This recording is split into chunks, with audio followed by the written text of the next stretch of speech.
Friends, మీకు ఈ video నచ్చితే లైక్ చేయండి, సబ్స్క్రైబ్ చేయండి.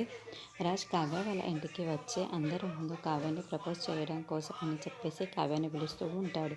ఇంతలో కావ్య చాలా సిగ్గుపడిపోతూ రాజు దగ్గరికి వస్తూ ఉంటుంది. అది చూడగానే అక్కడున్న రాజు, అయితే మనం ప్రేమించిన వ్యక్తి మన పక్కన ఉంటే చాలా సంతోషంగా ఉంటుంది కదా, అదే జీవితాంతం ఉంటే ఇంకా బాగుంటుంది కదా, అందుకోసం అని చెప్పి నేను నిన్ను ప్రేమించిన అమ్మాయిని పెళ్లి చేసుకుందామని, అలాగే తనని ప్రపోజ్ చేద్దామనే వచ్చాను అని చెప్పేసి అంటూ ఉంటాడు.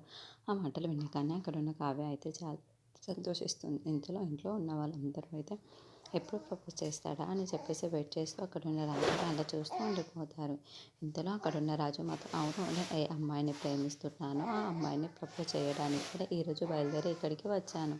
నా ప్రపోజల్ తను వింటే ఏమంటుందో నాకు తెలియదు, కానీ నేను మాత్రం ఆ అమ్మాయిని ఎంత ప్రేమిస్తున్నానో చెప్పడం కోసం వచ్చాను అని చెప్పేసి అంటూ ఉంటాడు.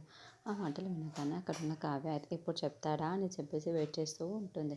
ఇంతలో అక్కడున్న రాజు అయితే తన ప్రపోజల్ని ఐ లవ్ యూ అని చెప్పగానే ఇంతలో అక్కడున్న సుభాష్కి ఫోన్ వస్తుంది. అది చూడగానే ఇంట్లో ఉన్న వాళ్ళందరూ ఏంటి మళ్ళీ ఈ డిస్టర్బెన్స్ అని చెప్పేసి అనుకుంటూ ఉంటారు.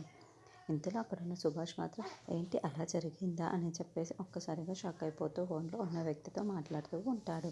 అది చూడగానే అక్కడున్న కావ్య అయితే, ఏమైతే మామయ్య ఒక్కసారి ఫోన్ ఇవ్వండి అని చెప్పేసి అనుకుంటూ తన ఫోన్ని తీసుకొని ఉంటుంది.